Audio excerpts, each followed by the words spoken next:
wabarakatuh. Saya Fauzian Lutfi Muzaki dengan NIM 21114309 akan mempresentasikan organisasi bisnis tentang lingkungan eksternal. Lingkungan eksternal sendiri dibagi menjadi dua. Yang pertama yaitu lingkungan umum atau kontekstual yang terdiri dari lingkungan politik, lingkungan ekonomi, lingkungan sosial, budaya dan demografis, lingkungan teknologi, lingkungan hukum, dan lingkungan etis. Yang kedua yaitu lingkungan langsung atau operasional yang terdiri dari sumber daya dan pasar sumber daya, pelanggan, dan pesaing. Lingkungan eksternal yang pertama yaitu lingkungan umum atau kontekstual yang terdiri dari yang pertama yaitu lingkungan politik. Sejumlah aspek lingkungan politik jelas mempengaruhi aktivitas bisnis. Kegiatan pemerintah baik secara langsung maupun tidak langsung mempengaruhi kegiatan bisnis. Pemerintah dapat dilihat sebagai perusahaan bisnis terbesar tingkat nasional atau lokal. Mengingat kecenderungan menuju globalisasi pasar dan keberadaan organisasi dan blok perdagangan internasional, pengaruh politik ekonomi internasional pada aktivitas bisnis merupakan salah satu fitur utama dari lingkungan bisnis. Yang kedua yaitu lingkungan ekonomi. Perbedaan terjadi antara lingkungan ekonomi dan politik. Pemerintah memainkan peran utama dalam perekonomian, baik tingkat nasional maupun lokal, dan kegiatannya membantu mempengaruhi sisi permintaan dan penawaran. Namun demikian, ada beberapa aspek ekonomi lain yang terkait dengan kegiatan usaha yang patut dipertimbangkan. Ini mencakup berbagai aspek struktural dari perusahaan dan pasar, juga perbandingan teori dan praktik ekonomi. Selanjutnya yaitu lingkungan sosial, budaya, dan demografis. Baik permintaan maupun penawaran dipengaruhi oleh faktor sosial, budaya, dan demografi. Faktor budaya misalnya dapat mempengaruhi jenis produk yang harga diproduksi atau dijual, pasar tempat mereka dijual, harga di mana mereka dijual, dan berbagai variabel lainnya. Dengan demikian, pengaruh dan perkembangan sosial budaya dapat memiliki pengaruh penting pada operasi bisnis, seperti halnya perubahan demografis. Selanjutnya, lingkungan teknologi.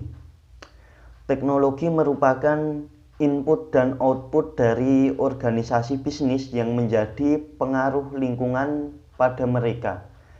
Investasi dalam teknologi dan inovasi sering dilihat sebagai kunci keberhasilan suatu perusahaan dan telah digunakan untuk menjelaskan perbedaan daya saing relatif dari berbagai negara.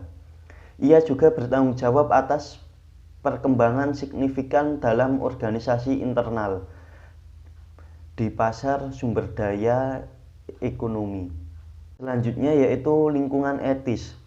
Pertimbangan etis telah menjadi pengaruh yang semakin penting pada perilaku bisnis, terutama di antara perusahaan yang lebih besar dan lebih terkenal. Salah satu area di mana hal ini telah terwujud adalah dalam permintaan perusahaan untuk bertindak dengan cara yang lebih bertanggung jawab secara sosial dan untuk mempertimbangkan dampak yang mungkin mereka timbulkan terhadap manusia, komunitas mereka, dan lingkungan alam. Lingkungan eksternal yang kedua yaitu sumber daya dan pasar sumber daya. Kebutuhan organisasi akan sumber daya membuat sangat bergantung pada pemasok sumber daya tersebut.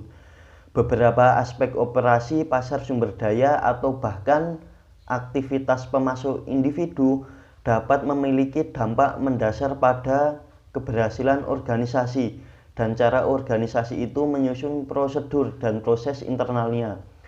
Beberapa organisasi mungkin berusaha untuk mendapatkan keuntungan dalam harga, kualitas, atau pengiriman dengan membeli sumber daya dari luar negeri. Keputusan seperti itu dapat menimbulkan tingkat ketidakpastian. Selanjutnya yaitu pelanggan.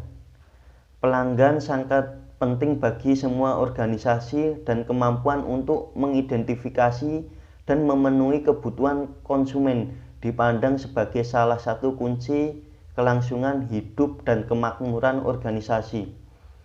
Ide kedaulatan konsumen di mana sumber daya dialokasikan untuk menghasilkan output untuk memenuhi permintaan pelanggan adalah prinsip utama ekonomi pasar. Memiliki banyak faktor yang mempengaruhi permintaan individu dan pasar, dan cara-cara di mana perusahaan mengatur untuk memenuhi permintaan itu adalah komponen penting dari bisnis lingkungan yang semakin dipimpin pasar. Yang terakhir yaitu pesaing. Pesaing merupakan bagian penting dari konteks di mana banyak perusahaan beroperasi dan merupakan faktor yang dapat diterapkan pada sisi input maupun output bisnis. Pengaruh persaingan baik dari organisasi domestik atau dari perusahaan luar negeri signifikan pada tingkat makro maupun mikro, dan pengaruhnya dapat dilihat dari perubahan struktur di banyak ekonomi industri maju.